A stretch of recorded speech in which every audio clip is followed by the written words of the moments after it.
Hello friend, कैसे हो आप सभी। पुरानी लोक कथा है। एक गांव में गरीब किसान था। वो और उसकी पत्नी दोनों दिन भर मेहनत करते शाम को ही बामुश्किल अपने लिए खाना जुटा पाते थे। दोनों सुबह से खेतों में मजदूरी करते, सूखी लकड़ियां और पत्ते इकट्ठा करके बेचते, तब कहीं जाकर दोनों का गुजारा हो पाता था। फिर भी पत्नी अपने जीवन से संतुष्ट थी, लेकिन किसान को ये बात हमेशा खलती थी। उसे अपने दोस्तों और रिश्तेदारों का जीवन देखकर बहुत ही बुरा लगता था। वे आराम से जीवन गुजार रहे थे। एक दिन किसान की किस्मत पलट गई। जंगल में लकड़ियां लेने गया। किसान काफी आगे तक निकल गया। जंगल के बीच में उसे एक गुफा दिखाई दी। गुफा में अंधेरा था।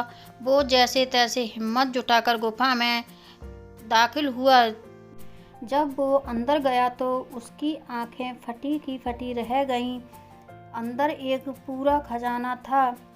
उसने खजाने पर कब्जा कर लिया और गुफा को मिट्टी, पत्थर और पेड़ों के पत्तों से ढक दिया। फिर बैलगाड़ी से धीरे धीरे सारा खजाना अपने घर ले आया। पहले तो थोड़ा धन देखकर उसकी पत्नी बहुत खुश हुई, लेकिन जब किसान रोज गाड़ी भरकर धन घर लाने लगा तो पत्नी ने उसे रोका, समझाया कि इतना धन इकट्ठा करना ठीक नहीं है। जितने धन में हमारा जीवन आराम से कट जाए उतना ले ही आए हैं। लेकिन किसान के सर पर धन की धुन सवार थी।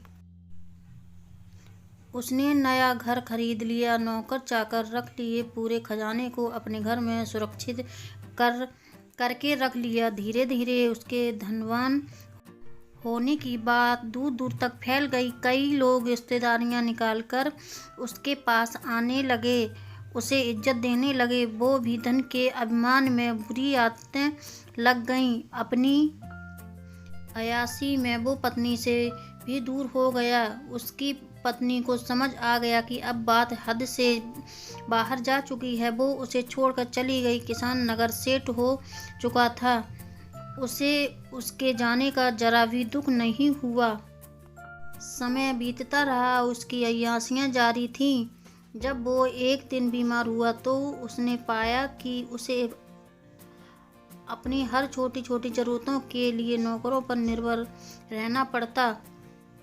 जब उसकी तबीयत ठीक हुई तो वो नगर में घूमने निकला। कोई पहचान ना ले इसलिए उसने थोड़ा भेष बदल लिया। उसने सोचा क्यों ना अपने बारे में लोगों से पूछा जाए। घर आकर तो लोग बहुत तारीफ करते हैं। उसने एक आदमी से पूछा कि नगर में जो अमीर आदमी रहता है उसके बारे में क्या सोचते हो। उस आदमी ने कहा, वो तो बेचारा बदकिस्मत आदमी है। किसान ने पूछा, क्यों बदकिस्मत, कैसे। उसके पास तो बहुत धन है, राजा की तरह रहता है। वो आदमी बोला, भाई जब वो गरीब था तो उसकी पत्नी उसके साथ रहती थी। वो बहुत समझदार और भली थी। गरीबी में भी उसका पूरा साथ देती थी, पूरी मेहनत करती थी। लेकिन उस किसान के पास बहुत धन आ गया तो पत्नी भी उसको छोड़कर चली गई। ना घर में पत्नी है ना बच्चे। इतना धन आ गया तो ना घर में कोई उसका सुख उठाने वाला है, ना ही कोई उपयोग करने वाला है। उसे तो छोटे छोटे कामों के लिए भी नौकरों के भरोसे रहना पड़ता है। जब पैसा नहीं था तो पत्नी साथ देने के लिए थी, लेकिन जब पैसा है तो पत्नी चली गई। ऐसा आदमी बदकिस्मत ही होता है।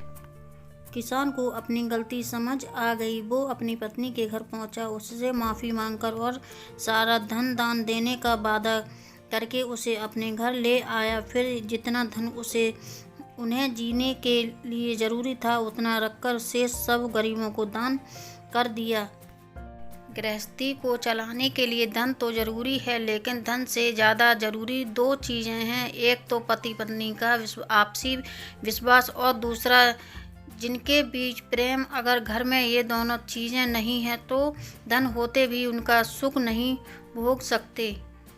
तो फ्रेंड, कैसी लगी ये कहानी। अच्छी लगे तो ज़्यादा से ज़्यादा लोगों में शेयर कर दें। अगर चैनल पर न्यू आए तो चैनल को सब्सक्राइब कर लें। धन्यवाद।